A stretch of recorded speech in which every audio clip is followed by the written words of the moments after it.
Hi, Dr. Marcia here in another of my video series on coping with COVID, how to have healthy mental state while you're going through this very challenging time. So today I wanted to talk about the emotional impact of social distancing and quarantining yourself.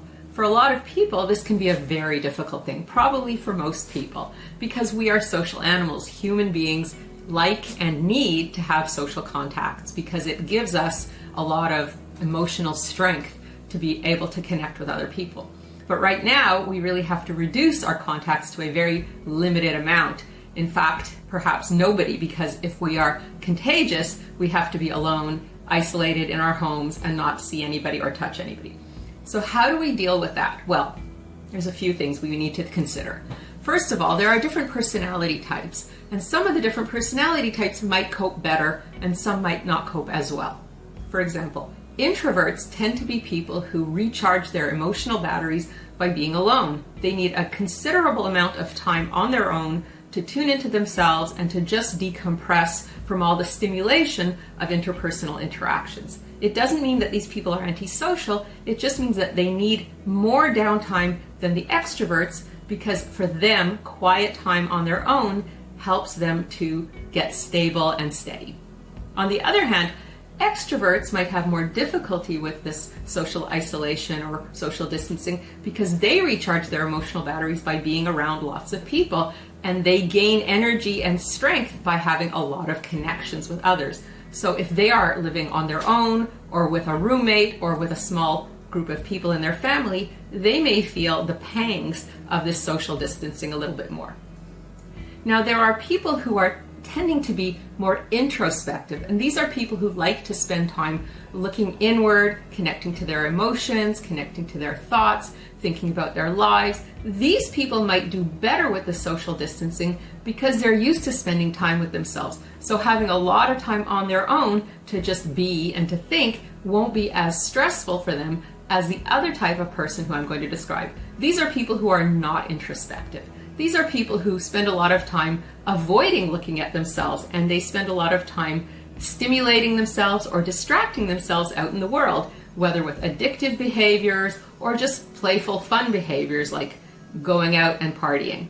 So these kinds of people might have a lot more difficulty with the social distancing because they can't distract themselves anymore. They can't stimulate themselves with lots of fun activities.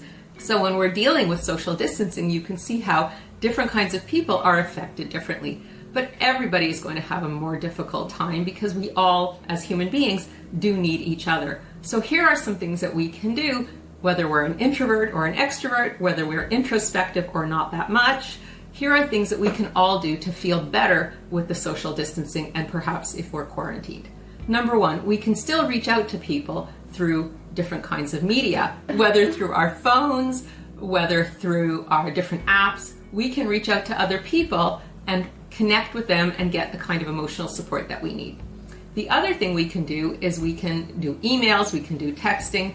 We can make sure that we have regular social contacts and contacts where we actually talk deeply about things that matter to us, not just chit-chat, but things that are going to be fulfilling and meaningful.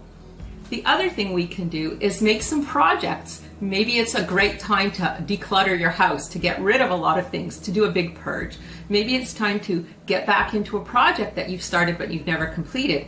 Maybe there's some art project or a writing project or some hobby that you've started but it's sitting around, it's been languishing for a long time and you've been meaning to get to it and never have. This is a great time to get back to that because these kinds of things will be very meaningful and fulfilling, and they will help you feel better through this time that's probably going to be a bit lonely.